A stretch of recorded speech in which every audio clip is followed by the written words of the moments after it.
Everything we know, from people and ants to stars and galaxies to quarks and atoms, the entire universe, might just be a simulation running inside a supercomputer inside an even bigger universe.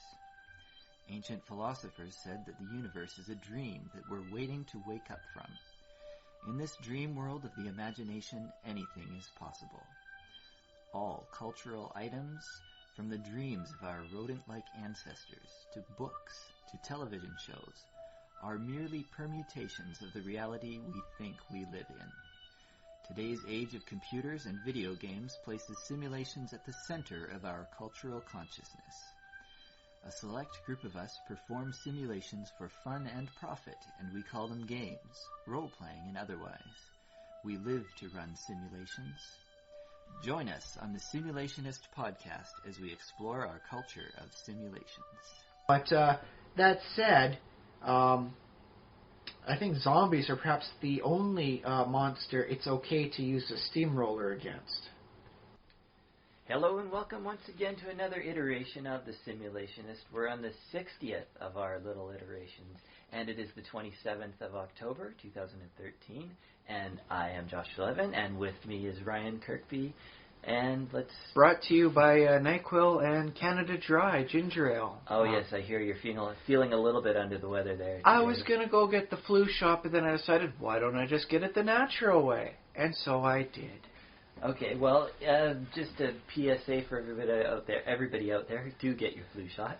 But particularly if you're around some of the more susceptible people, the very young or the very elderly or the immunocompromised. Yeah. Well, no, I'm saying if you can get it, you should, because then you won't pass it on to one of this is the thing. It's the start of the flu season, though. Yeah. So we want to give priority to the people who will be around the more susceptible. So if we get rid of that group of people, potentially giving it to the people who could have it become a very serious medical complication, then everybody else who wants one gets one. Okay, I guess that's how it works. Okay. That is the preferred method through the various means and organizations that give out the shots. Yeah, well, yeah, just Google in your flu shot and see what... Don't listen to us anyway. I mean... Anyways, yeah, if just there's be not aware. much of a lineup at your, wherever they're giving out exactly. the shots, That's what I'm saying. go get one. Yeah. I mean... It gives you an excuse to have a sniffle for a day or two, and you sound like a brave person for getting your shot done, doing the nice, proper, thing. Very nice. So, Yeah, exactly. you get civilization points for being part of it. I think so. I think they should pay you to get a flu shot, to be honest. I think they should pay you only as much as like, when you go to the dentist, Yeah. and, you were a good boy or girl. Here's 10 cent sucker? Basically a 10-cent sucker. So, you get your shot, here's a Halloween candy. It's the right time of year. I don't know. If you give blood, you get cookies. That's always nice. And I suppose if you're in the States, I think they pay you for blood, too. I think they give you some orange juice, too, down there. Yeah. But, yeah, they will pay you. Yeah, but basically, like, when I give blood, I do from time to time, not very often anymore, but... I always make sure and eat, like, my fair share of cookies, so it feels like I got paid. Ah, very nice. And I still have qualms about who they're letting donate blood. Oh, yeah, well, that's a topic for another time, though, and I don't want to bring that up because even I believe that's a little contentious. I still follow it, but that's just me. Okay, well, just so we're not, we wish that more people were able to give blood, like, legally. I wish every allowed. healthy, able-bodied man, woman, and technically even the young adults, you get down to like the 15, 16-year-old group. Yeah. I would love it if all of them could give blood, in as much as is needed, by the blood banks. Like, don't everybody give blood all at once, because that's going to seriously stress the system out as much as not enough blood. Although you'd think, given coming up Halloween, they'd make a theme thing out of it. The Bloodmobile is coming, And everybody would come dressed up like vampires and all that, and it's like, I'll take the next person, Yeah, well, I don't know if I've heard commercials recently for blood donation, but I think they're always looking for donors.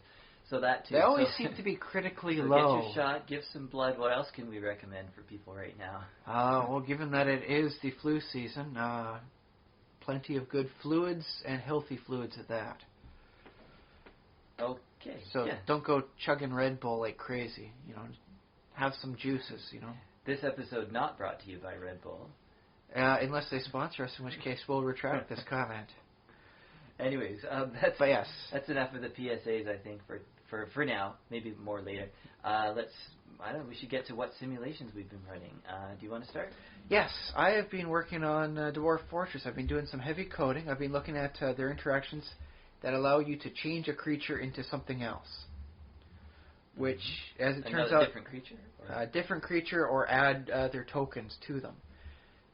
I've been experimenting. Turns out you can do a heck of a lot.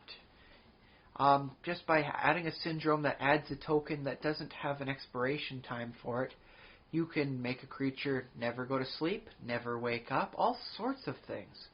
Very, very interesting types of things.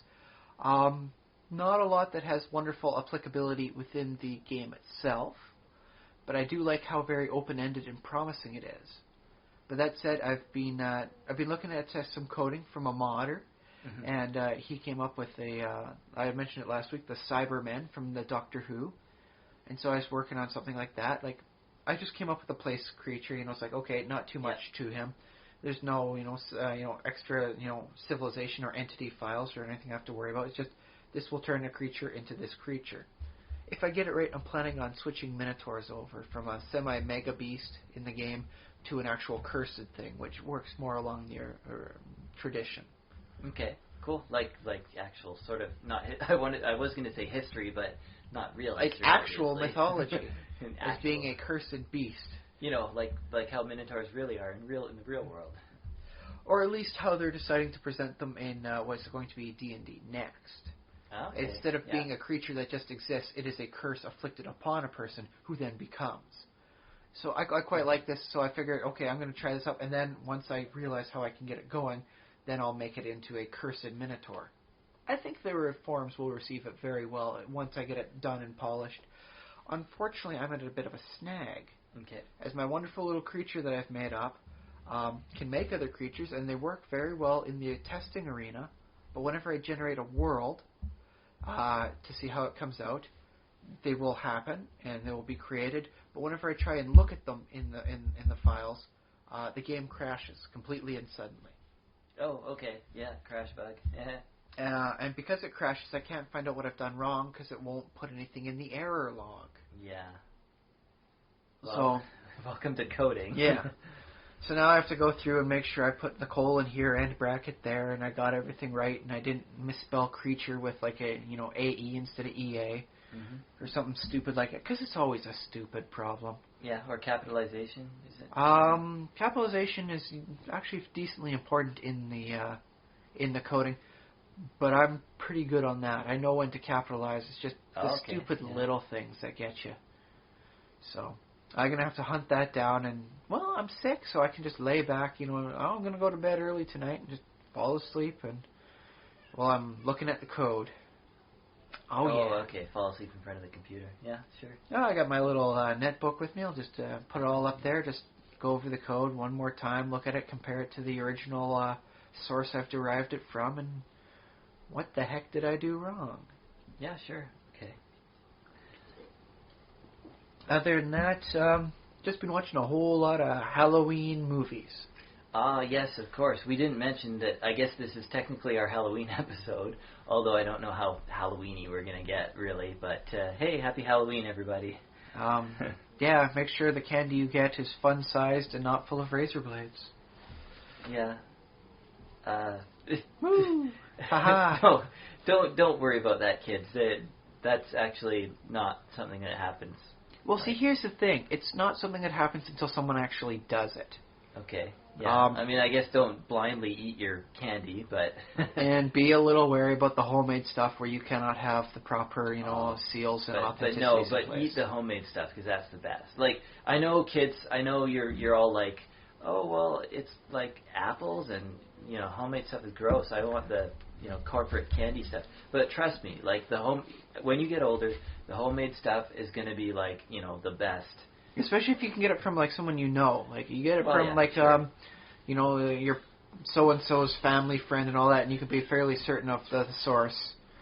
Then, yeah, have yourself one of those balls that are made out of, like, popcorn and caramel marshmallows. Popcorn and, yeah. And marshmallows. Oh yeah. Oh, that sounds good. Yeah, those things are good. I mean, and you know what? It's actually very cheap to make that sort of thing. So it's good for everybody. Good to eat, easy to make, and doesn't break your thing. You can have 40 balls of the thing and you didn't have to pay $15. And it doesn't have all these preservatives and whatever else that the aside from whatever they put in the marshmallows, corporations put in your candy. Although I shouldn't get all conspiracy minded because we're not doing conspiracies today.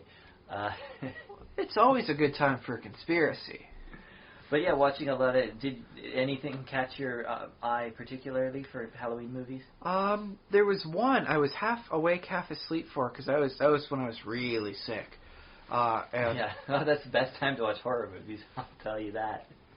Well, this one wasn't really a horror movie. I put it on to the channel because Coraline was coming on later on in the evening, and I quite liked the movie Coraline, so I was like, okay, there's just one other movie to watch first.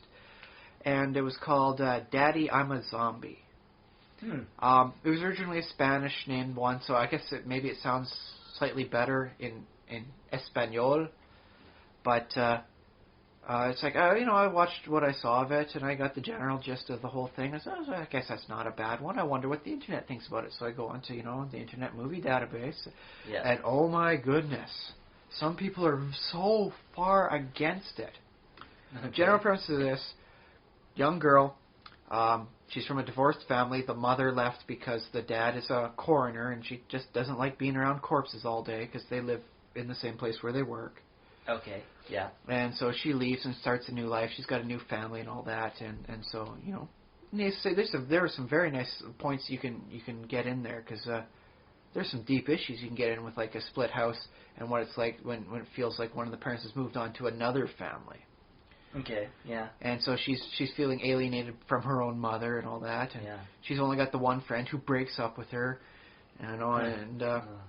how old is she? She's like 13. Okay. And the boy she's crushing on winds up going out, and smooching face with the girl, her only friend. And so like her life is just absolutely down in the dumps.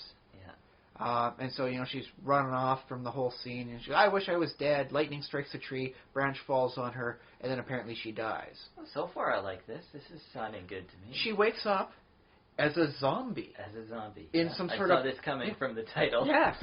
In some sort of like other world where there's not really much for people, but there's zombies throughout history. Like people who have died and still had things unresolved wake up in this world as a zombie. And... this apparently was a big thing. Like, there's apparently some people down in the Bible Belt that just thought this was incredibly horrible. Like, saying it was advocating suicide. Like, it's okay that you will die. You will find friends who can truly understand you on the other side of the curtain between life and death. Well, which I really didn't get. And also there were some issues about, like, and then the dad had to wind up embalming his own daughter. That was never shown. Spoiler alert. She wakes up at the end after saving the zombie world. She was unconscious the whole time? It was all a dream sort of thing, except that maybe it wasn't because she has knowledge of some people throughout history that managed to go back and, correct the things that they weren't able to when she met them as zombies. Yeah. I think because the lesson I got out of just watching it was like, okay, bad things will happen. That doesn't mean you have to act like a snotty little brat. Sometimes just having a better attitude about things will get you, further in life, which is what I believe they were going for. And she didn't actually commit suicide, right? No, she was just running through the woods, crying, hating her life, and saying, "I wish I was dead." And then, bam, lightning struck the tree. I mean, she put up her hands, to deflect the tree, and then the reflex. It's not like she ran to dive under the branch or anything. Yeah. And there was no scene about her dad actually embalming her, so I don't know where the parents were getting that scene from. And then the dad had to embalm her. That's entirely gruesome. It's like, no. Did you sleep through that maybe, or? I don't think so, because I remember seeing the tree going down, then she wakes up in zombie land, and then later on she saves zombie world, or however the thing goes, and then she wakes up, it's like, the dad's there, and he got the tree branch off her. It's still that night. It's not days later on or anything like that. No, it's been just a little bit of unconsciousness. Yeah. So I don't know where they're getting it from, but they really thought that it was advocating suicide, and it's just the movie wasn't great. It had a Tim Burton-esque feel to it, but it wasn't up to the same high standards you would imagine Tim Burton's movies to be. That's amusing that, like, people from the Bible Belt, I don't know if they were specifically religious who were criticizing it, but that they would say that a movie advocates suicide when sort of Christianity is like, well, Christianity doesn't advocate suicide, but it's like, if you happen to die accidentally, well, I mean, there's heaven. That's exactly what I was thinking about myself. It's like, in Christianity, if you die, all your loved ones are supposed to be there. And that's what they keep saying. Oh, that's what it's like when you pass on. There's a light at the end of the tunnel, and there's all the family members you've ever loved there waiting for you. Isn't that pretty much saying the same thing as you might be able to make some nice new friends, in Zombieland if you, die while wishing you were dead? Yeah. I think if anybody should have a problem with the movie, it would be the rationalist atheists who are like, no, nothing happens when you die. On the other hand, even the rationalist atheists can see it as a nice parable for just having a better attitude about life. Because I was able to, even half asleep, notice the difference in her attitude, like her goth, depressed, everything's horrible sort of attitude, versus her more confident, it just washes off me like water off a duck sort of attitude at the end. Yeah, well, I would hope. I mean, I use the rationalist atheist as sort of another alternative objector, but I would hope that everyone, rational or would be able to see it as a nice way of explaining out like just the lesson of it. It's not like they're actually saying, go running around in the woods, in a thunderstorm. And this is the core of what we do as like on our podcast as a simulation. We talk about stories. We talk about like stories about if there's a proper lesson to be learned. And from I wasn't completely awake, but I think it had a darn good lesson from it. A nice little animation style, and it's nice to see something come from, like not just Hollywood or, translated from Japan or, from a few select sources. Or? Yeah, apparently it was from, initially from Spain. It's like, Papa soy un zombie, or whatever. My Spanish is really bad, and I probably got that conjugated horribly. Do you know what year?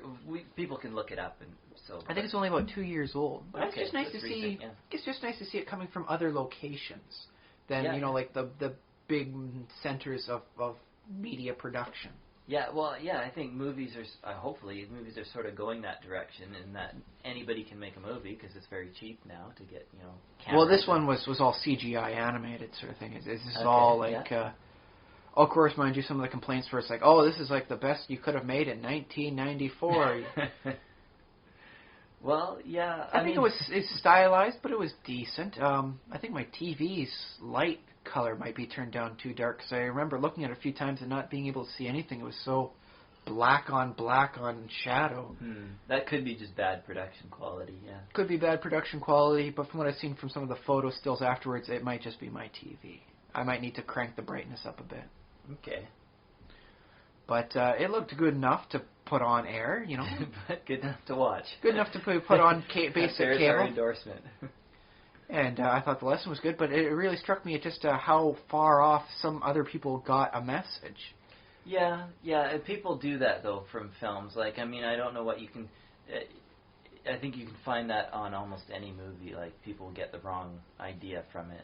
Boy, howdy. And the more complex the movie, the further away they get for an answer. Mm-hmm. Which may explain sometimes why Hollywood goes for the simple, stupid movies, and everyone complains about that.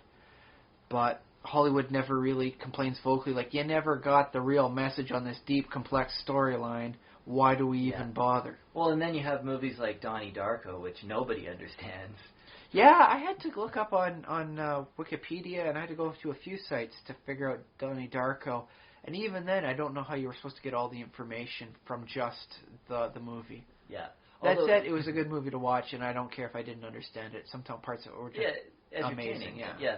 And the thing, like, I'm kind of hoping for, I guess people have been sort of doing this forever, but that movies can be, there's the movie, but then there's also this meta level of promotion where it's like the Blair Witch Project, right? I love the extra stuff the Blair Witch right? did, yes.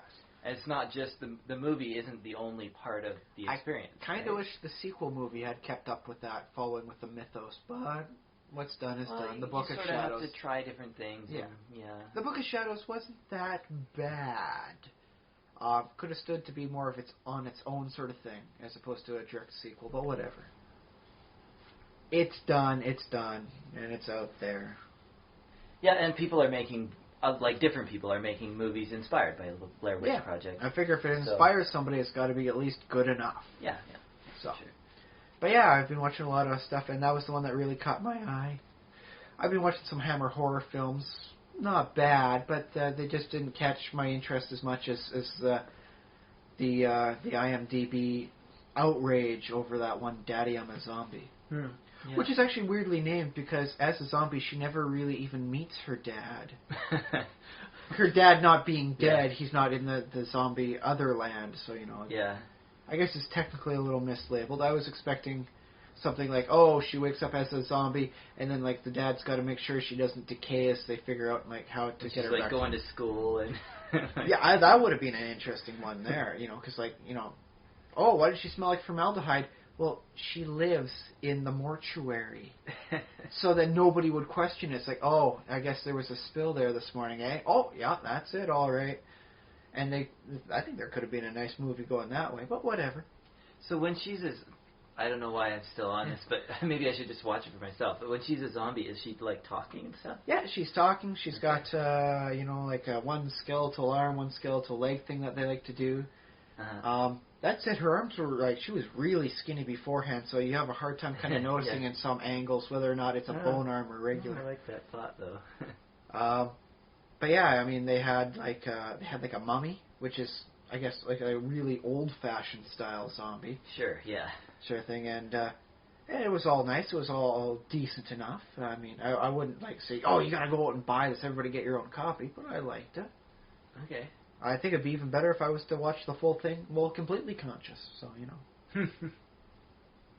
Maybe I'll see if I can find it on again sometime this week. Like Ryan Kirkby's endorsement. One day I'll watch this while completely conscious. I might like it even more. Yeah. But how about you this week? What have you been up to? Oh, yeah, well, Brennan, let me see my simulations of the more Minecraft. I built what did I do? I did lighting, and I did a YouTube video of it, so I guess people can check it out. It's uploading as I speak now, and this episode will be uploading later, so the YouTube video will you can be just up. say it's uploaded already. Yes, it's uploaded. But yeah, I built like lights.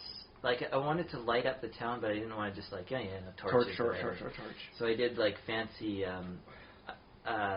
street lights. Oh, like a gas lamp sort of look. Well, you know how? Have you ever been to a village in Minecraft? Yes, I have. Unfortunately for them, I attract zombies every night. So yeah. So well, that's what I'm trying to prevent with the lights, and I've been half successful. I believe one villager has died from a zombie in that village so far. That's very nice. I've managed to keep alive. So what sort of thing are you making for the construction of it? Is it like a torch and a unit of glass, or? No. Well, the default lamps, I guess, that they have is just a fence with a bit of black wool on top to represent, I don't know what it is, like something. I don't know, but with torches all around. So I was like, well, I'll take that idea, and I just went crazy with it. I made them like different shapes and stuff with the black wool. So I'm not sure if I'm happy with the result. At first I was like, oh, this is really cool. I stepped back, it looks a little off, but I mean, I guess that's what you do when you run games, and you run it, you smooth it down as you go, you get the input in there, and you keep on going. Yeah, but I tried to make them all unique. Like each lantern had a different sort of configuration with the fences, and like sometimes it would come up and then over and then down, so it was hanging down off the fence kind of deal. I like that. So yeah, I was trying some different. Some of them were like a cluster of wool on top of the fence. Some of them were just like the wool block on the ground. It's like it happens. Sometimes it's just wool and lights. So it's like, I don't know, it's almost like these lanterns sort of like grew or something, or mutated. So now there's an interesting one. This is, I'm just going to start farming lanterns. The lantern farm. Nice. Yeah. I think, that basically covers what I've been doing. I've been reading Red Mars by Kim Stanley Robinson. I've been enjoying that one. It's sort of hard sci-fi. It's funny because I keep going back to it and it's like up and down. It's like some of it is very, it's a mix of sci-fi and the relationships of, the very first Martian colonists. It's called Red Mars because Mars is still red at the time, and he wrote 2 more, Blue Mars and Green Mars. Yes. Yeah. I've heard it's a very good trilogy. Well, it's parts of it I really enjoy. It's like I didn't think I would be enjoying it as much, and there are other parts where I'm like, so boring. So I do kind of skip pages and stuff. But I mean, I'm enjoying it. I mean, very I nice. think it's fun. It's fun reading about the technology. It's also like I want to say about Mars in that book. It's like they have to do factories. They have to make everything. Well, that's one of the things that really got me is when somebody I forget who was saying how much you'd need to make a place not on Earth self-sufficient. Mm-hmm. And they said they basically started with how many people does it take to have a microchip? To have a microchip, you have to have a factory that makes microchips. Mm-hmm. To have a factory that makes microchips, you have to have a demand enough for microchips to necessitate having a factory continually producing these microchips. So you have to have, I think it was something like 1 million people before this sort of thing really takes off on its own, and it's not just like sucking resources from Earth.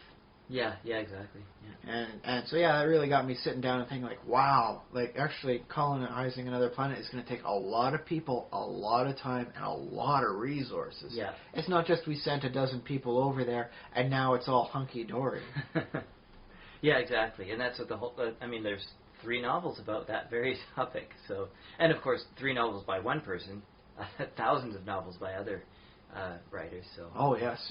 Each of them with their own wonderful, unique take and style on that. Some people forget this. Some people, make sure to point that in as a big factor.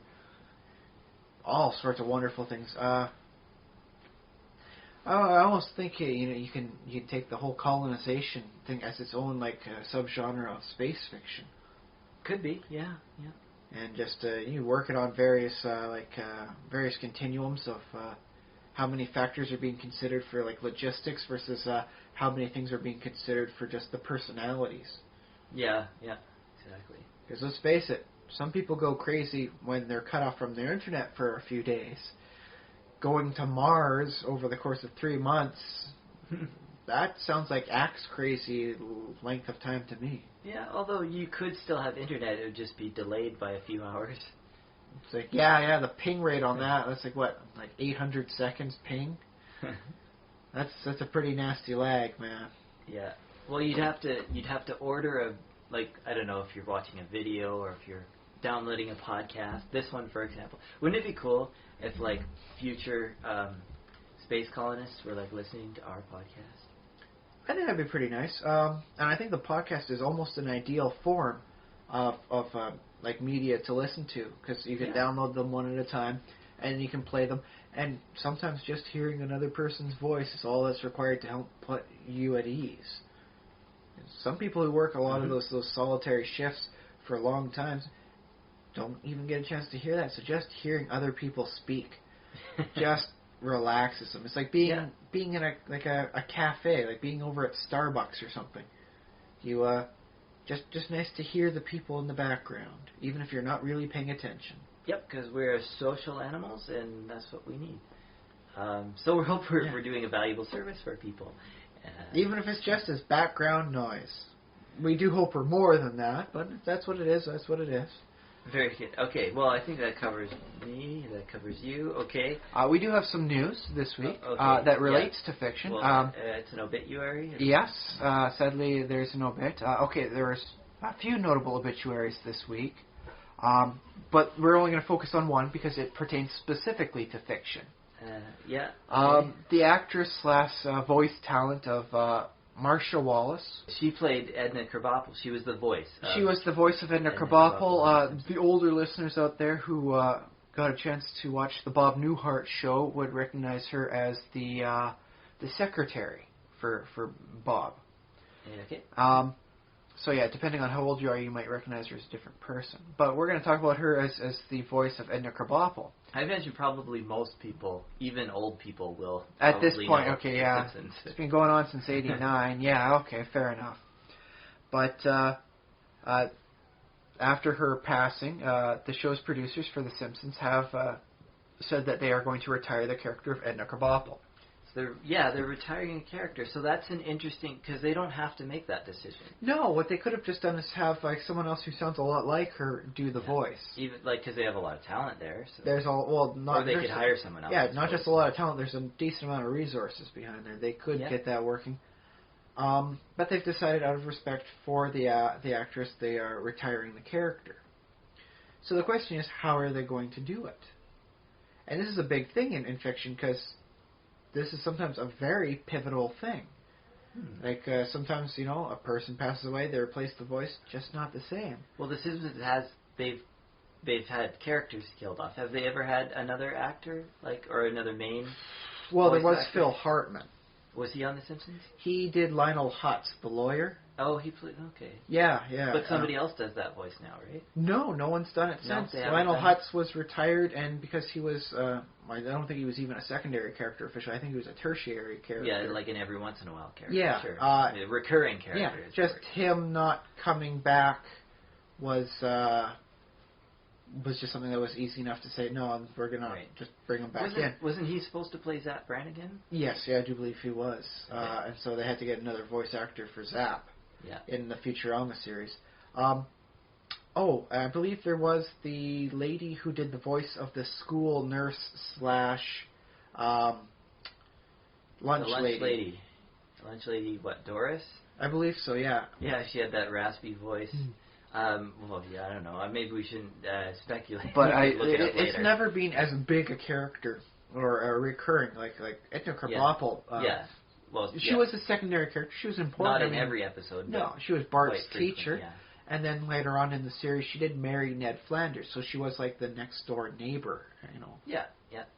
So the question is how do you retire this?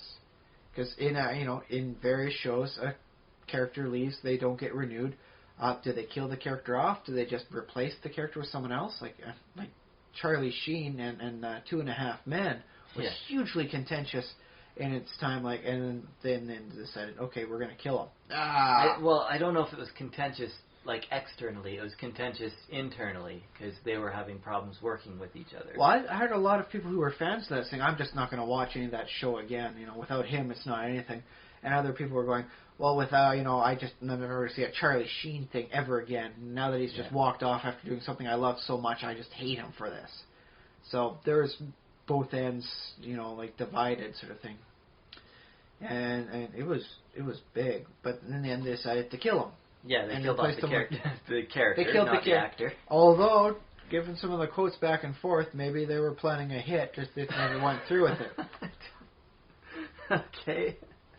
Trust me, there was a lot of vitriol going on there, and there was a lot of less than stellar words being shared back and forth. So I'm sure it crossed somebody's mind at some point throughout the whole situation. All right, so are you bringing this to the gaming table, or? Well, I want to bring it, to the gaming table. But I also want to look at it as term of the just not the shared fiction. There have been cases in TV series where the actor just doesn't get renewed. Do they kill the character? Do they replace it with another person? I remember Roseanne, where the one daughter got replaced for a few seasons, and then they were the original actress back, and then they switched back again. So they just don't say anything. They just they made a crack about it during the end credits of one episode where they're mentioning something like Designing Women, where it's like, oh, I can't believe they replaced her. And then the replacement actress says, oh, I don't mind. I didn't even notice that they did so. It's just like a tongue-in-cheek sort of thing, playing it off don't even bother to acknowledge that I'm a different person. Yeah.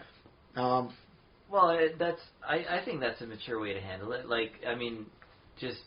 That's reality. Well, actors move on, and well, here's the thing: sometimes to another plane of existence. It was a comedy program, and so the fact that they replaced the person, and then later on they had a nice little end bit where they did a bit of a rim shot, portraying the exact situation that they were in, I think was a great way of dealing with it. And that way, anybody who has questions, it's like, okay, it was a good comedy bit for the comedy thing. I won't, listen anymore. But. Now, did she have the same name and everything? Or? It was effectively the same character, the same daughter of Roseanne. Yeah. just with a different blonde actress. Okay. They looked fairly close alike, but I mean, there's no way you're going to confuse one for the other. They are their own people. Yeah. And so, they just wanted to keep her. On the other hand, Roseanne also, like when the actress had the divorce from Tom Arnold, her husband, his character was not renewed for various reasons. And so how did they write him out? He was visited by aliens from outer space. The aliens, and they had some nice joke about it. Like, they didn't even have him on the episode proper. What they did with him was he left a note, like leaving his wife, and everyone was reading it, and they were misreading the letter that he left. And, like, I remember the husband Dan picks up and goes, "Who are the Allens and why are they out of spice?" Instead of the aliens from outer space. Just really bad handwriting. So instead of portraying that as the main issue, they had the reoccurring joke like, his handwriting is so bad. His handwriting is so bad. Yeah, so misdirection, deflection. But here's the thing. At the end of it, the episode when they're doing the credits, they had a scene from an alien spaceship where two aliens are driving a ship. Are they the Coneheads? No, just the gray alien sort of thing. And what they had was Tom Arnold come on and goes, "Hey, what's that thing in the back there?" And they go, "It's the antimatter drive." And he goes, "What? It tastes like chicken." And it explains he actually was abducted by aliens from outer space. He didn't leave the wife and just leave a horrible note saying he was abducted by aliens. Uh-huh. The aliens actually came for him. He wrote a note saying he's leaving with different aliens from space, and off he actually went. Yeah. So it really had a much different way of writing out the character. Because the actress for the daughter, she could have, like, been, she got a scholarship and now she's off somewhere that is far enough away that she won't be appearing anymore. C'est la vie. So there's a lot of different ways you could explore this disappearing actor or actress. Mm-hmm. And so I'm wondering, how will The Simpsons deal with the passing of Miss Wallace? Now, being Ned Flanders' second wife, they could take a very grim, humorous way and have Edna Krabappel die in almost an exact same manner as Maud Flanders. Okay. I guess that... T-shirt cannon knocks her off of something and she falls to her death. Yeah. It does give closure, like, why is the character no longer reappearing within the context of the series? And it changes the whole thing from being about her death and her leaving, the character being written out, to, like, Ned Flanders losing a wife again.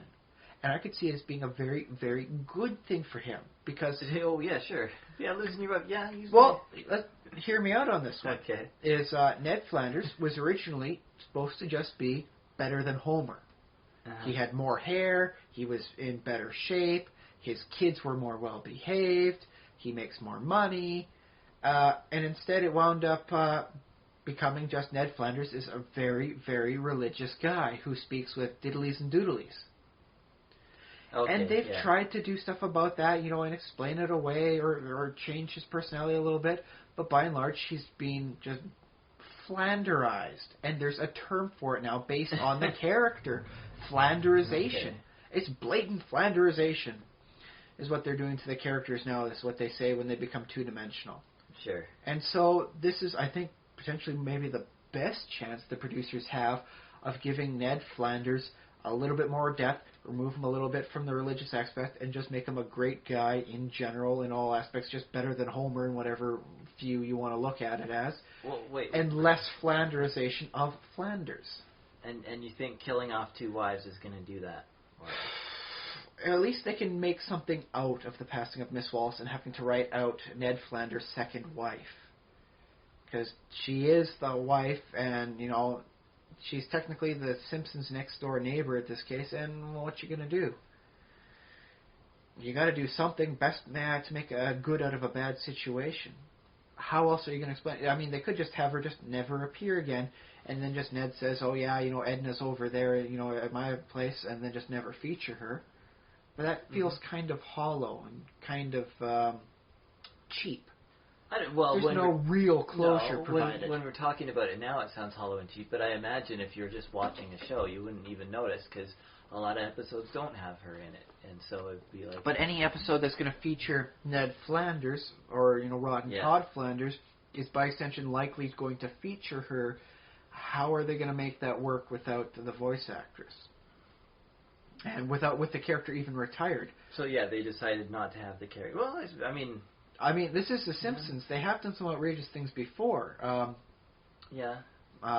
Principal Skinner being Armin Tanzarian, who just appropriated the identity of the actual Seymour Skinner.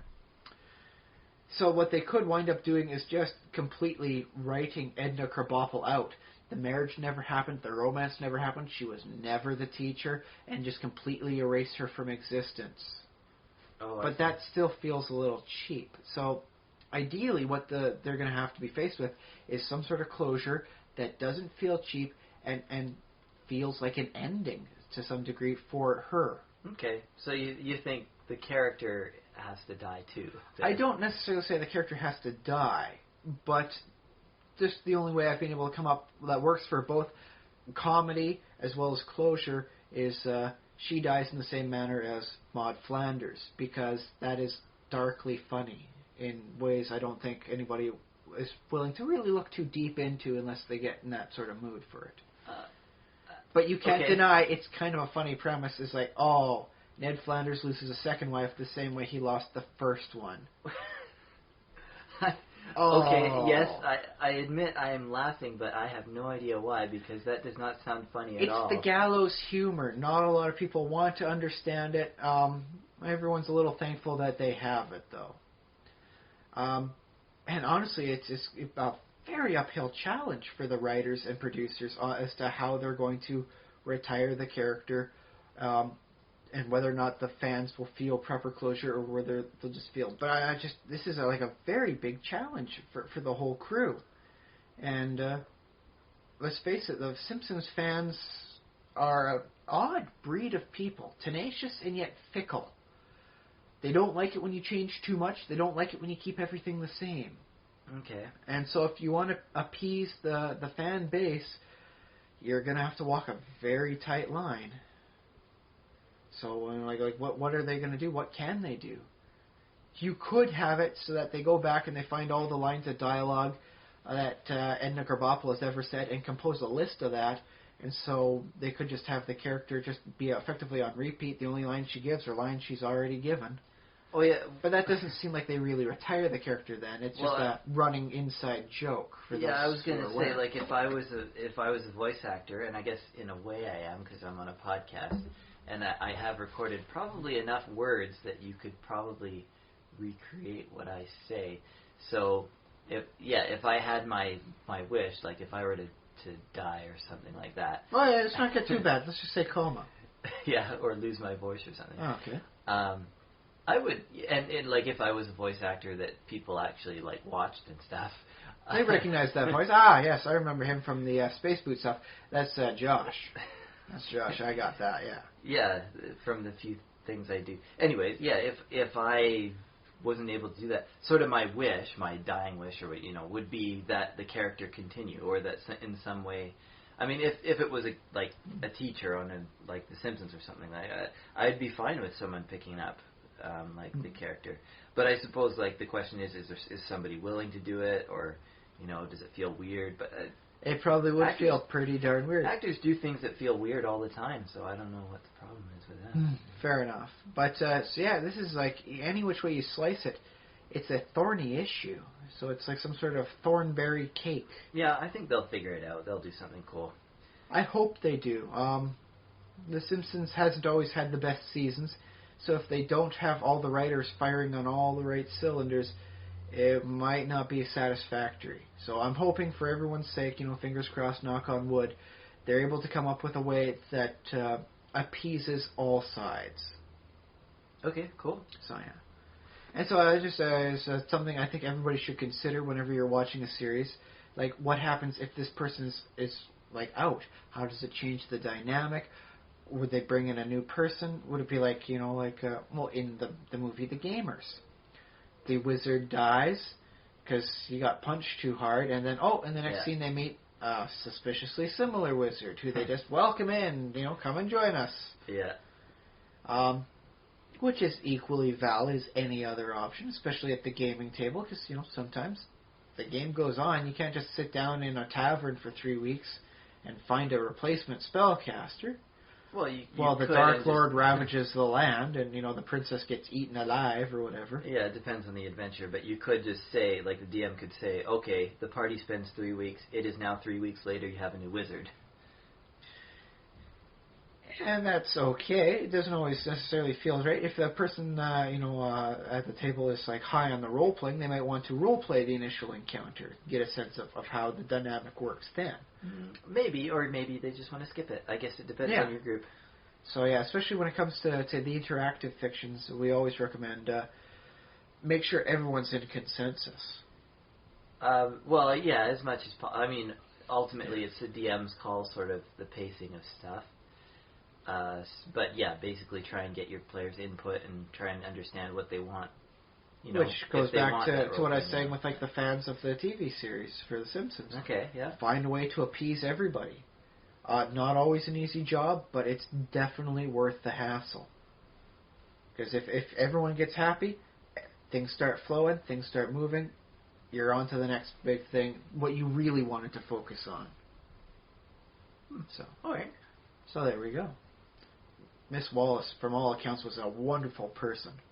Okay, oh good. That's good. I have have no idea, but okay. I have sure. been watching her stuff on the Bob Newhart show on the classic television channels, and she gives good performance. So I suppose we should work up onto another topic then for today. This is iteration 60. Yeah, yeah. And 60 is an important number. When I think of the number 60, I always think of ancient Babylon. Well, especially because if you think about time or degrees, Yeah, because it's 60 and 360. Yeah, our 360-degree circle comes from, is descended from Babylon, or as far as we know, I guess. I mean, it could come from earlier, but in Babylon, Mesopotamian numbers. And so, for the longest time, I hated 60 minutes in an hour because I always got the math questions wrong. I was always converting, and I could never get in my head to convert into a base 60 system instead of okay, how many minutes in an hour? Oh, it's just 100, right? No, it's 60, and I'd always get the numbers wrong whenever I was doing those math questions. Yeah. And I never understood why. Why the heck would you make it 60 minutes in an hour? That's just, it makes me angry. Well, in the French Revolution, they tried to do decimal time. Yeah, the metric They decimalized clocks. a lot of things, but I guess clocks didn't do the same. Yeah. No. Maybe it was a bit of a shame. On the other hand, it's one of the things where everyone kind of has to convert all at once, or it doesn't really work out well. Mm-hmm. This isn't like a calendar thing, or even like a daylight savings time thing. This is, like how long is an hour? Oh, it's 100 minutes versus it's 60 minutes. You could really mess things up. So I was looking around, and only recently did I figure out why they had 60 as their base number counting system. Okay. Okay. Well, yeah, because it has a lot of factors. Well, not only does it divide well, 60 minutes in an hour, you can divide that into a half hour for 30 minutes, quarter hour for 15. You can divide that into a third of an hour for 20, and you can go on down and such forth. It really divides up very well versus the 100-minute metric hour. I don't know, metric hour doesn't sound right.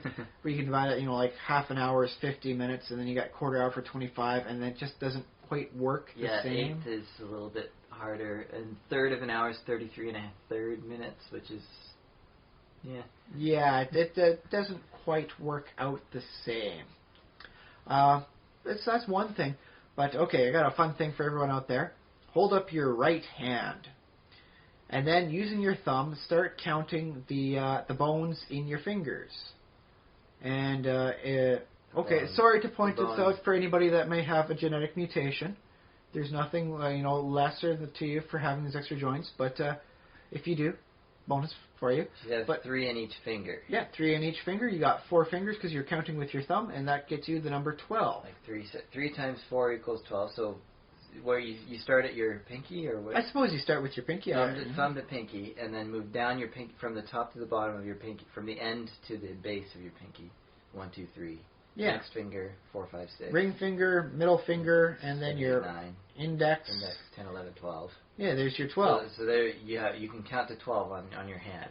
And this is, for some people, a good enough explanation for why there have been base 12 systems cropping up throughout history as opposed to just base 10. Because, 10 digits on your finger, you think that would work. But no, when you're counting things and you might be busy with one hand because you're tending sheep because it's ancient civilization or whatever. Yeah.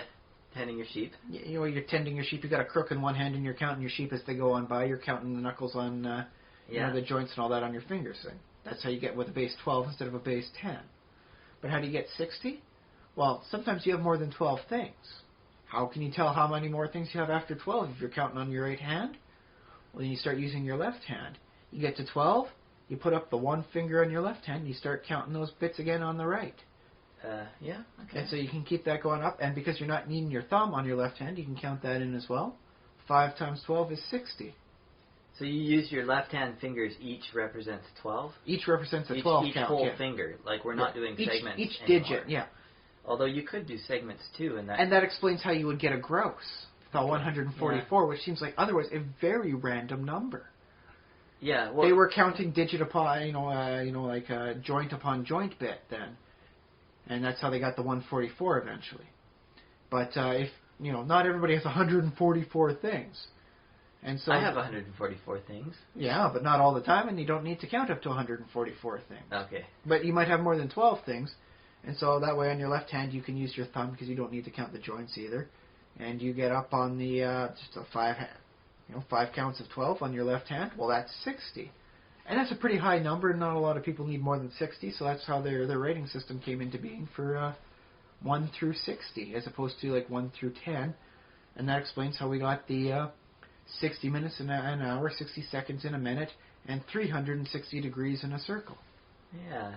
And then for some reason, like in gaming, we often have more, they go for the simplified versions. They go for we don't have die 60s, so maybe that's why it's not as important. Could be.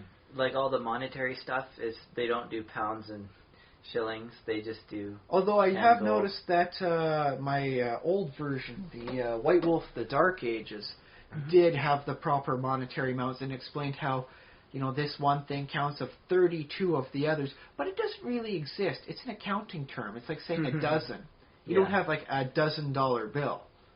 You can have $1,000, but you don't have a $1,000 bill. Yeah.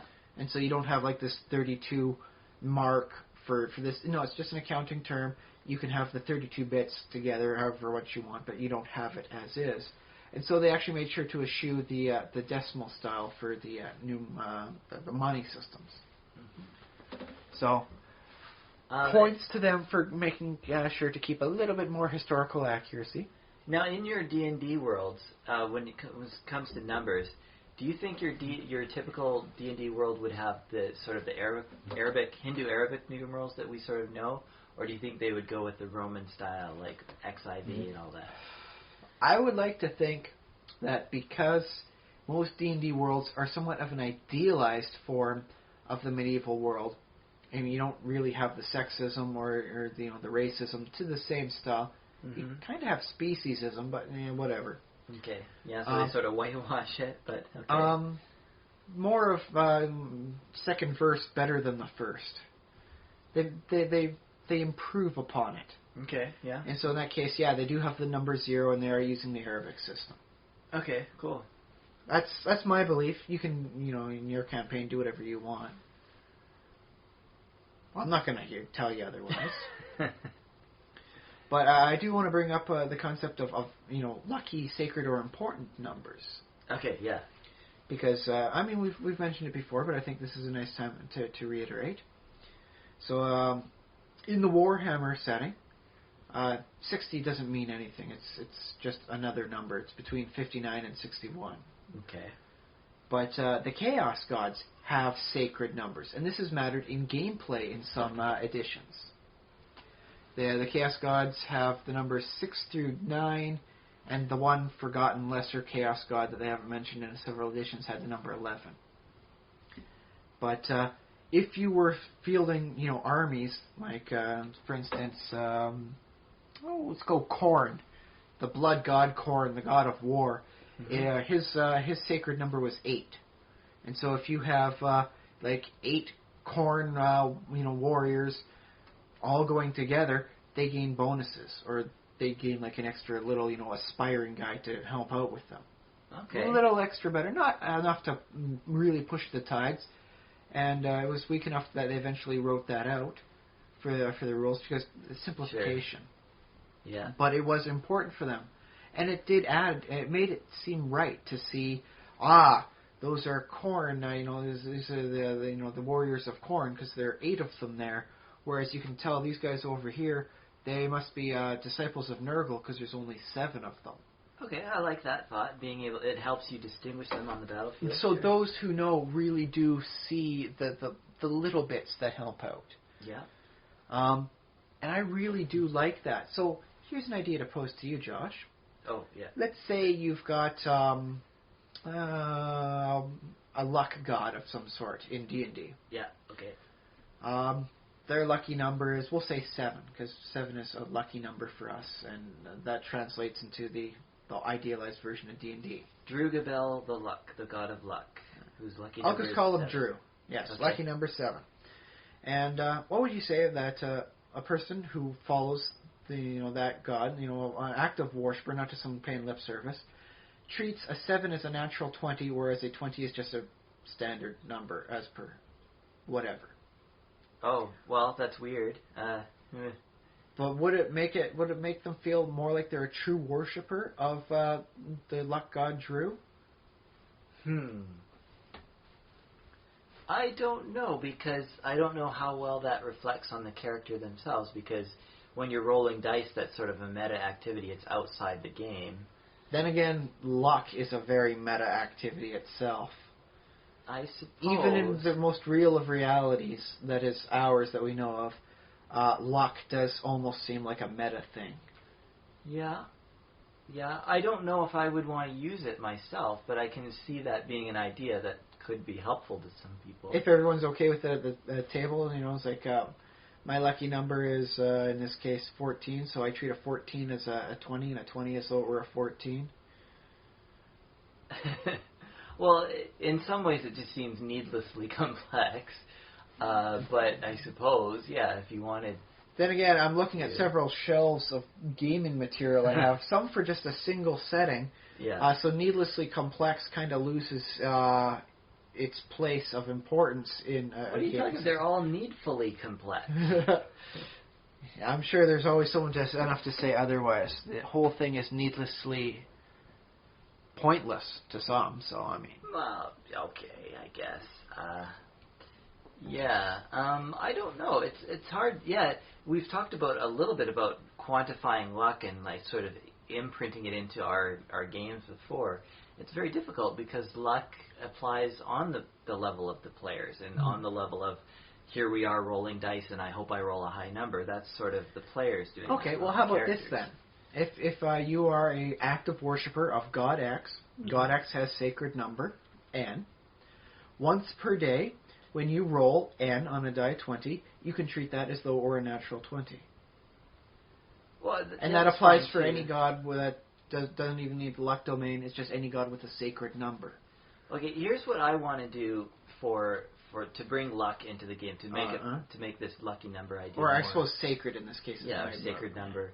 I would like to have some sort of in-game, like maybe the character has dice or bones or whatever. So the character rolls a die and get a weird, like get a die 7 or something, or get a die 18 or like find some weird number of size and say no, he carries this around, and whenever he wants a favor from his deity, he or she I should rolls it. Yeah. Roll that die, and they sort of check, against fate and against the god and see, is fate going to smile on me? And that way it's sort of in-game. It's nicely a little bit meta because it's like reflecting what the player is doing, but it's not like intruding into the real world sort of. It's not breaking that fourth wall, although nothing wrong with breaking the fourth wall once in a while. If you're okay with that sort of thing. Yeah. It just occurs to me, though, as you were mentioning that, I did some quick numbers in my head, because I have tables memorized from 3.5 D&D. there's a first level cleric spell that you can you have like the wheel, woe, or combination thereof. Yeah. Outputs. It's a first level divination spell. If you wanted in D&D, you can have like a sacred number and a profane number for the god, and have that be like on like a coin. Have the person want to flip the coin once per day, and it treats it as like the divination spell. And once per day, first level spell. It's 800 gold for a non-space taking up spot, so it's like an 800 gold piece coin. I suppose you're flipping. But that once per day, you can utilize the sacred or profane number for the deity as appropriate. I suppose you could even knock it down to about 700 gold if you want to say it only works for worshippers of the deity. Yeah, sure. Get yourself a bit of a price cut there. Because like historically, I mean, cultures, in the Jewish religion they had, I think it's called Amen and Thummim, and I think they borrowed it in various other Christian religions and such. Basically, it's dice that the high priest would throw to determine the will of God. Roll the bones. Come on, lucky. No, I don't know. Come on, sacred number. Oh, actually, with God, there's a lot of sacred numbers in some of those old Hebrew things. True. So,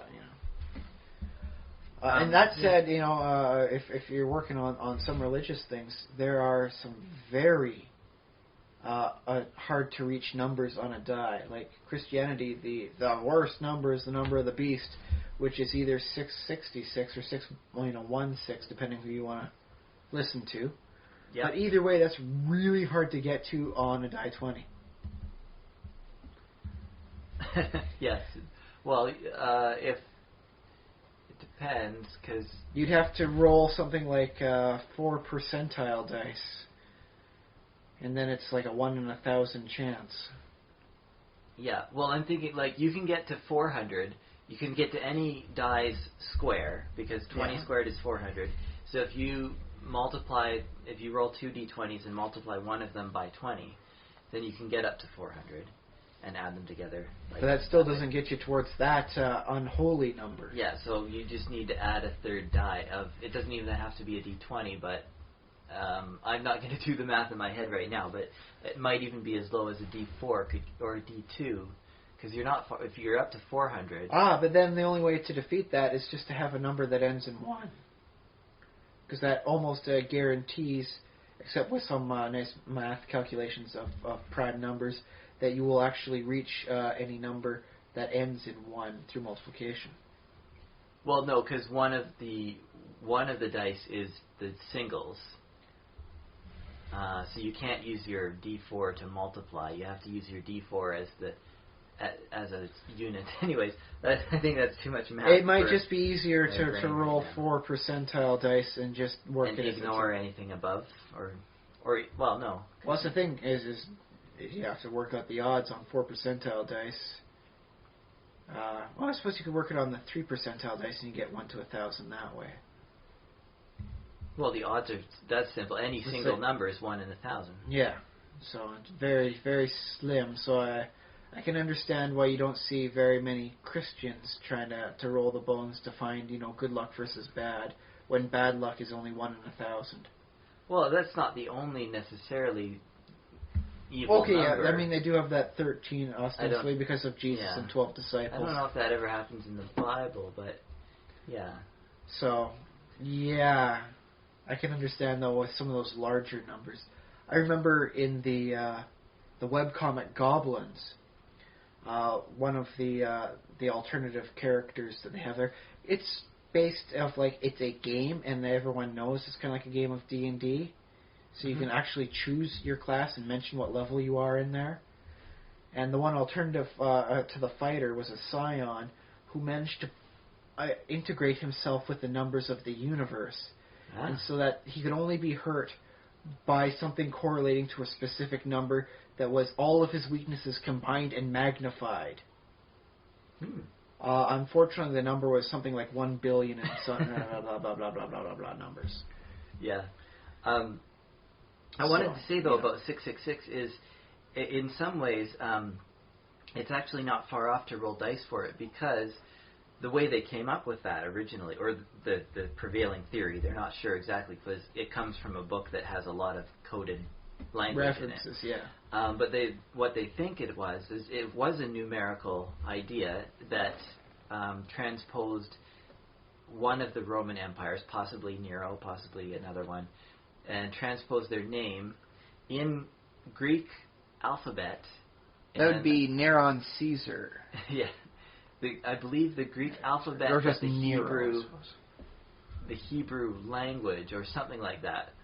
It's a combination of Greek and Hebrew. You can the thing is with the old one, you can use the numbers as letters, so everything translates into a numerical code, which is great for conspiracy theorists because they can use sort of mathematical formulas to try and find messages within the texts. So what you can do is, and you'll see this picture. I think in gaming circles it comes up a lot. It's the ancient Roman D20, which is actually the Greek alphabet on a 20-sided die. Which is awesome. So if you had 3 or 4 of those, or however many letters are in Nero's Greek name, which could be 3 or 4, I'm not sure, or 5, I don't know.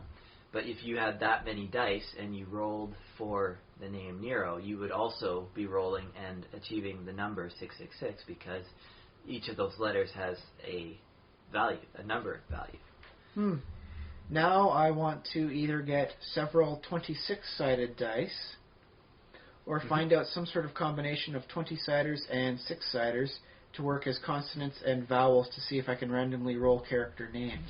Well, I'll show you later. I have a chart like that. And, very nicely done. Yeah, I'll show you that. And I also have like an alphabet die, like it's a 30-sider, and I think 4 of them are just wild or whatever. Well, I suppose you could put in those wonderful extra Norse ones, like the thorn. Yeah, the one that looks like a sideways bowl or derby that's pronounced like a TH, and then they've got the D with the cross on the top of it. I think that's Ed or something. You could even throw in some other fun ones, like the RX sign that they use for chemists and pharmaceuticals. Yeah, okay. Yeah. Have some fun with it. Whatever. We're not ones to tell you how to do it. Just make up a chart correlating all the values. On the other hand, for the D20 and the D6 sort of thing for coming up with names, you could work it up into different combinations. Like if you are, going to roll up the name for an elf, it has to be a 50-50 split between vowels and consonants. Okay, yeah. So get a couple D20s, same amount of D6s, and roll them together. Dwarves, you get 5 D20s and 1 die 6. There's only one vowel in their name. Make it work. Yeah. Actually, I may have to have some fun with this afterwards. Yeah, for sure.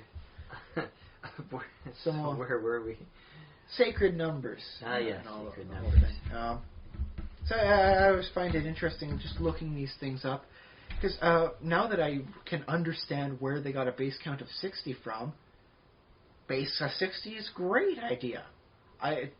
For the first time since I started thinking about at the time clock, 60 minutes an hour, perfectly reasonable. 60 seconds in a minute, perfectly reasonable. Yeah, well, yeah. The only thing that's wrong with it is that one system or the other doesn't match.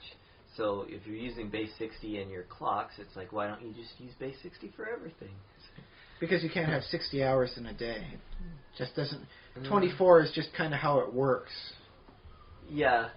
Well, 24 is a good number too because it's got a lot of factors also. But I got to say, for that counting system, it really did work. Today at work, I had to make 12 labels of something. Usually, I have to put little ticks above, just to make sure I'm not making extra labels or forgetting a few. And so this time around, I just started counting on the digits on my fingers as I wrote them down. You actually put it into practice. It came into actual proper practice today, and it totally works. Yeah. Now I want to look up that Hungarian hand math where they move their fingers back and forth to multiply things together. Yeah. Have you ever played with an abacus? Not seriously. I've played around with an abacus, but never actually used an abacus as an abacus. I've seen YouTube videos of people playing with, playing, I guess. Utilizing an abacus. But yeah, It's funny. You can do calculations about as fast as you can on a calculator with an I abacus. have seen some news programs at the end of Slow News Day where they mention kids using abacuses, and after a certain point in time, they don't need the abacus. It becomes internalized in their own mind, and they can do the math as they mentally shift the beads back and forth. Which I suppose is transcendentally beautiful in its own way. Yeah, oh yeah, the human brain. It's awesome. Yeah, just having a kid able to put an abacus in their head and then properly utilize it. I mean, that's sweet stuff there. But yeah, now that makes sense, it's like I can buy anything being a base 60, and heck, even because of the digits on the hand, I can see it being a base 12. Yep. Oh, sure. I could see, like, for instance, now in like the Ravenloft campaign setting, the number 15 being a cursed and unlucky number, because they have a prophecy about like a demon, human hybrid that was going to spell the disaster for all the planes. And how could you tell this demon disaster hybrid? They had a sixth finger. So when they're counting on their digits, they don't stop at 12, they go all the way to 15. So 15 in Ravenloft could be a very demonic number. Well, demonic or just the sort of... Well, in this case, it would actually be demonic because it's actually a demon. It would, in D&D terms for 3rd edition, it would be a Cambion or half-fiend in this case. Yeah. Or more likely just a tiefling, because what they've shown of him is just a gentleman caller. You know, like I've got 6 fingers and I'm not really, horned and demonic that way. The subtle evils of Ravenloft. Right, of course, the sophisticated evil.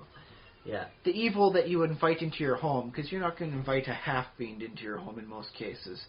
But the guy who, you don't see the 6th finger on his hand, and is otherwise a polite gentleman, you might invite into your house.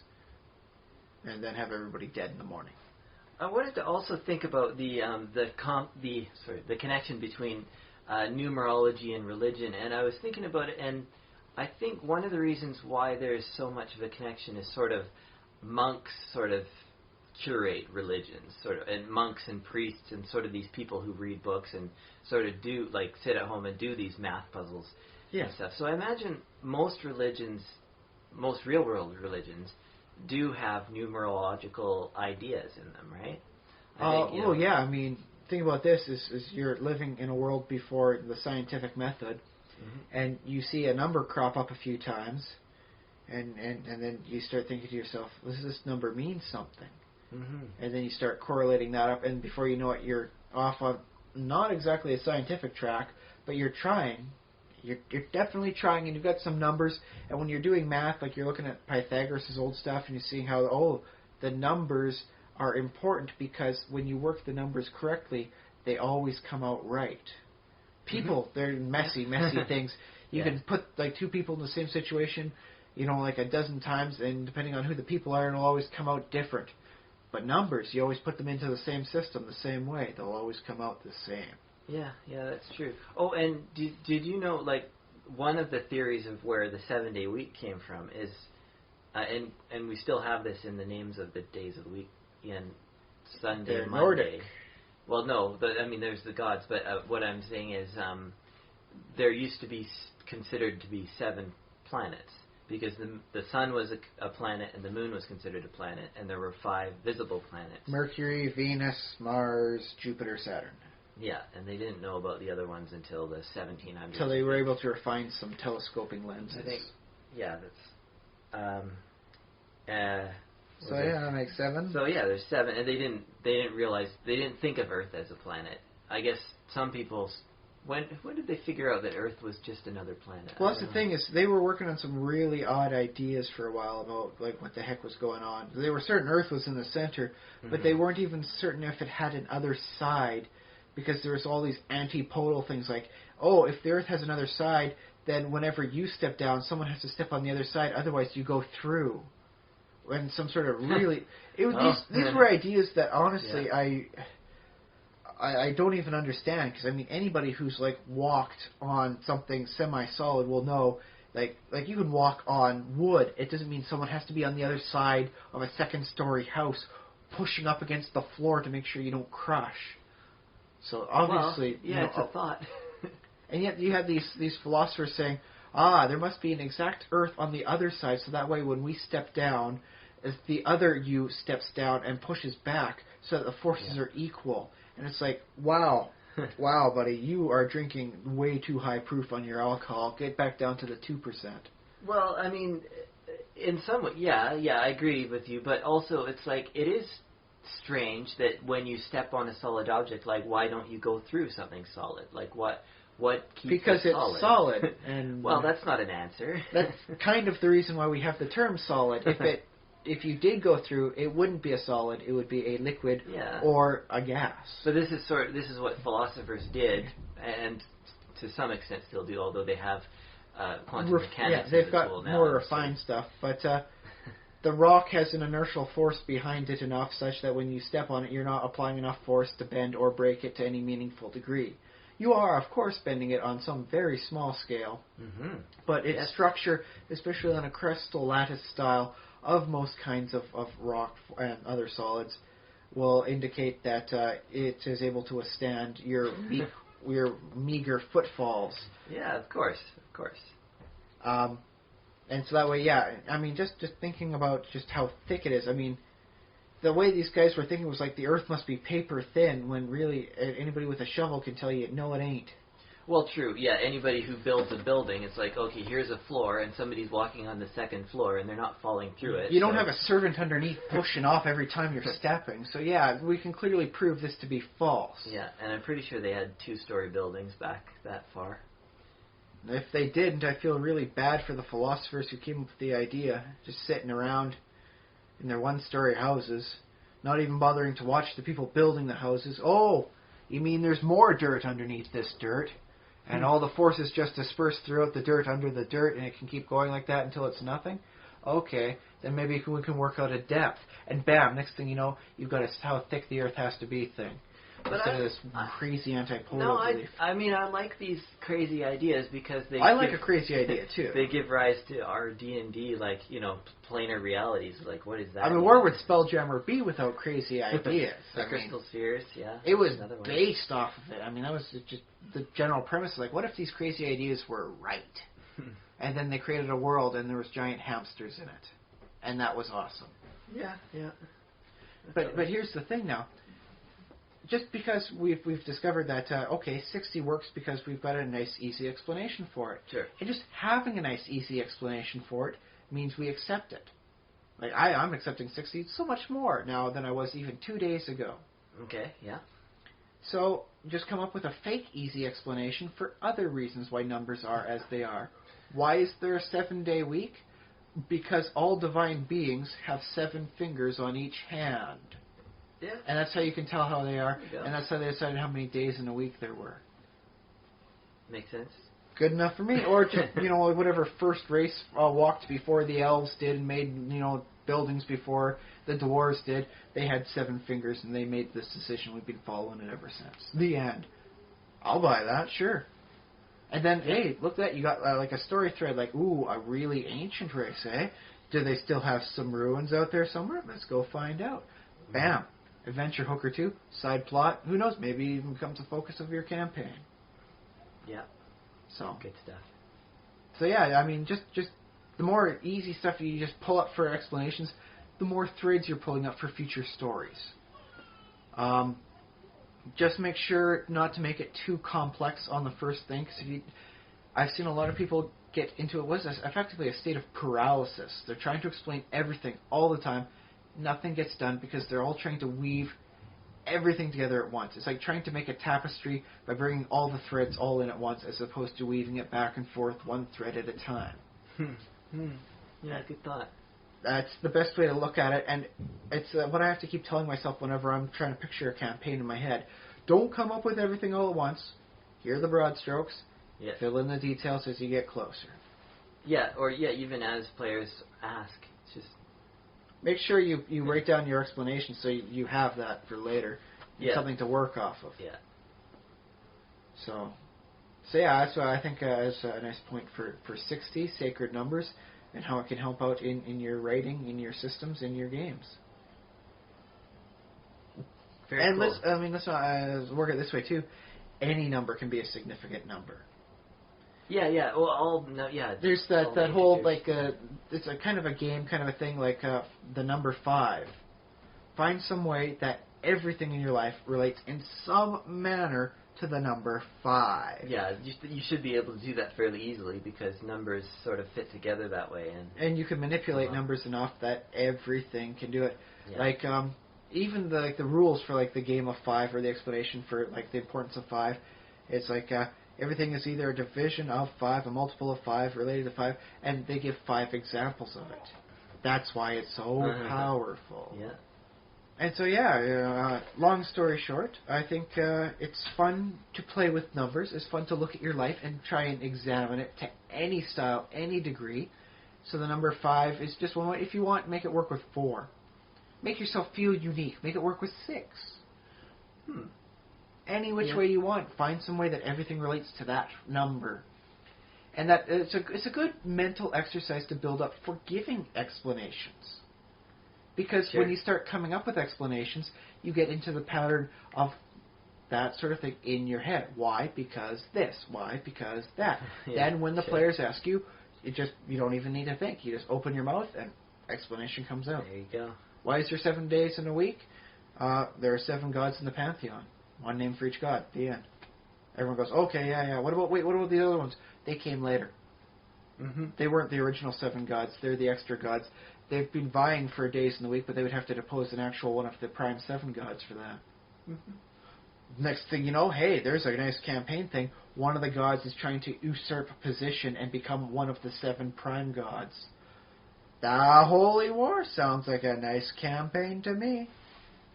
Yeah, for sure. Especially if, like one of the player cleric in the group happens to be worshipping that minor god. All of a sudden he's a rebel, man. He's fighting this divine insurrection.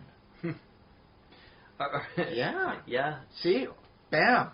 There's a nice thread for your campaign to weave for all the characters together, man. That's beautiful. That's cool, yeah. And don't forget, this doesn't have to be like it, comes to a conclusion. Just, with the one cleric there. Divine stuff takes a long time. Maybe they make the right move, win a major battle in it. Don't actually have to change too much about the campaign world. Only that small god is not so small anymore. They're winning the right wars. Sure. And there's something good to be said in that. That way you can have like legacy characters, in several campaigns over like several generations as things change on a divine timescale. Okay, sure, yeah. It works very nice for long-lived races or high turnover campaigns. Yeah, either of those things. So it's good stuff. And yeah, I think that's a nice reason to devote a little bit of this episode to the number 60. Episode number, or iteration number 60. Yeah, iteration 60, devoted to 60. Number 60. So yes, yeah. And I do want to make some mention, because we do have a little bit of time. Yep. Yeah. Okay. It is coming up to be Halloween. And with the movie I mentioned, Daddy, I'm a Zombie, as well as another one, I couldn't even watch more than 2 minutes of it. I mean, even the previews hurt to watch on this one. It's called Dear Dracula. There is a boy who goes to school. He has a crush on a girl but doesn't want to ask her out. He is lonely, pathetic, and sad existence. Is mollified by him writing a letter to Dracula about how sorry his life is. And so what happens? Dracula shows up to help his life out. He shows up in the day, I should note in this case from what I saw. Okay, is this a cartoon? It was one of the animated ones, the cheap animated stuff. Cheap animated cartoon? Okay. Yeah. And this got me to like the kiddification, the Flanderization, the the de-horrification of previously horrible figures. Yeah. Dracula was not the... If it was another vampire, if it was like, occasionally I write, like Blackula. these... okay, we could have him say, like, occasionally I write these letters to, my great-great-great-great-great-great-great-grandfather who, like they say was a vampire. I just write the letters and mail them off. They don't go anywhere. I mean, I'm sure the address no longer exists. But they make me feel better. Turns out, no, the place exists. He's been getting all these letters. And, this ancestor, who is a vampire, as it turns out, comes to help out his descendant. I would totally have dug that. It's like, oh, very interesting. They could do a lot of fun with this. No, he actually writes Dracula, as in Bram Stoker's Dracula. Yeah, but if that comes to an executive's desk and they're like, well, it's Dracula, and Dracula's in the public domain. Just call it Dracula, and then people know what you're talking about. Well, here's the thing: if people have a problem with a girl, having an accidental death, waking up as a zombie, and misinterpreting that as advocating suicide, do you really want to put one of history's greatest, villains? And I'll even go. He's history's greatest villain. Well, okay, fictional history's greatest villain. Okay, fictional, yeah. He is a monster. He is a predatory monster that makes mewling, crazy half men out of people and takes satanic brides. Multiple, by the way, so that's completely against the whole, Christian thing. He's doing that's the biggest problem with Dracula. Well, it's one of many things. It's one thing to add to the list. He's got multiple brides. Yeah. And it's all sorts of horrible things. Do you really want him showing up on a 1 hour long kids thing about him helping a young kid find the courage to ask a girl out to a dance? No, I find it amusing that you find it so upsetting because not upsetting so much as it's really disappointing. Okay. I mean, I hear you. I hear that Dracula's supposed to be scary and he's not supposed to be fun, but the fact is, Dracula can be fun. Well, yeah, done the right way. He'd have more of a grim humor to him, I think. He's urbane, of course. I could see him maybe telling jokes if he was in the right mood and no one was coming at him with a stake. He was supposed to be a nobleman, so he at least affect the heirs thereof. Sure, yeah. But it strikes me as one of the sad things, maybe one of the best reasons to keep some creatures out of public domain. Because it seems as soon as it enters the public domain, you'll start seeing these spoofs, these mocks, the parodies, and then next thing you know, you've got Count Chocula, which I do happen to like. Well, okay. He gives us chocolatey cereal at a certain time of the year, and I'm okay with that. So you're okay with Count Chocula? Because he bribes me with chocolatey cereal, and there's not enough chocolatey cereals ever since they stopped putting the wonderful Cocoa Pebbles out where I can get at them. Well, but I suppose, the thing about public domain is the answer to bad art is more good art. So if there's a problem with people making dumb Dracula, what you should be doing is creating your own better version. But the sad thing is when it comes to it, it's a lot easier to make a bad Dracula than it is to make a good Dracula. Well, yeah, and Dracula is one of the villains, especially Dracula is one of the villains where to be done right, he has to be terrifying intellectually, he has to be terrifying religiously, he has to be terrifying on a personal scale. Well, and this is how you make, this is how you work with stuff that's in public domain, because obviously it's in public domain, because sort of we want everyone to have a shot at it.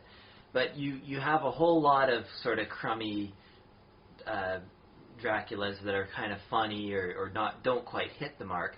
But out of 10 of those stories, 4 of them will have aspects that are oh, this is a little bit creepy. This part, this one story, most of it's dumb, but there's one part where he's really super creepy. Then you take all those 10 Dracula stories, and you say, well, here's a creepy part from this one, here's a creepy part from this one, and then you don't directly copy. Find him getting a Gestalt persona. Yeah, finally, someone who's good at art or who really cares, wants to make a really excellent Dracula comes along and says, well, I've seen all these iterations of Dracula. I'll take the best out of this, that, and the other. I'll take all the creepy stuff and I'll invent a few, and then which is some of the things what they wind up doing in the comics for characters. Okay, we like this aspect of his story, this aspect, and this aspect, but these things are horrible. That's got to go. So we're going to come up with ultimate version, and it's going to have all the best parts of it, and it's all going to weave together excellently. Yeah, and sometimes they make decisions that I don't agree. Well, I would call bad decisions, but it's not necessarily. It's just that I don't happen to agree with which parts they find cool and which parts they don't. So, yeah. But see, it strikes me as very disappointing that they're using something like that, because they could go in many different ways, but they're just relying on name appeal and a very weak story to make it work. Yeah, so they made a stinky cartoon. So, but my fear is that it might last and it might affect people. And next thing you know, we got more sparkly vampires. We are always going to have crappy. Like, let me reassure you right now. There's always going to be crappy vampires. They're gonna other things you love. Well, I don't all know, the things I love. Cthulhu, they're doing a lot of stuff with where he's not supposed to be. Oh yeah. Zombies, like I don't know. D&D doesn't get too much. Well, D&D made the movies. I mean, come on. Hey, the second movie was not bad, and the first one had its moments. Like, the overacting was actually kind of entertaining, but not for the right reasons. Okay, so you like the D&D movies? I liked parts of it. As a whole, I think they could have done better. I liked a lot of the actors in there. I think the dwarf was a very good dwarf. The two thieves were great thieves. The wizard could have been a little bit better. Okay. Better acted or better makeup or better wizard. CGI? I suppose better CGI in that case, because they didn't have her doing a lot of magic. A better, like, more strong character, more influential in the storyline. I think she probably could have been a stronger character too. She really was, like a slash love interest as a main fixture of what her personality was. Mm-hmm. Whereas, like maybe if they had just a nice strong character, and that's the wizard, then the love interest would have flowed more naturally. It would be, sure. And then they get together at the end. Mm-hmm. But on the other hand, the D&D movie had been talked about for so long. It's one of the things where it's like a boil. You just got to lance it and let all the horribleness out before anything can heal and anything good can come of it. Oh, okay. It's sadly the best way I can describe it. But did you want to make a point about... Okay, don't get me wrong about stuff that Dracula doesn't always need to be scary. I loved Leslie Nielsen in Dracula Dead and loving it. It's even better if you've seen the original Dracula movie.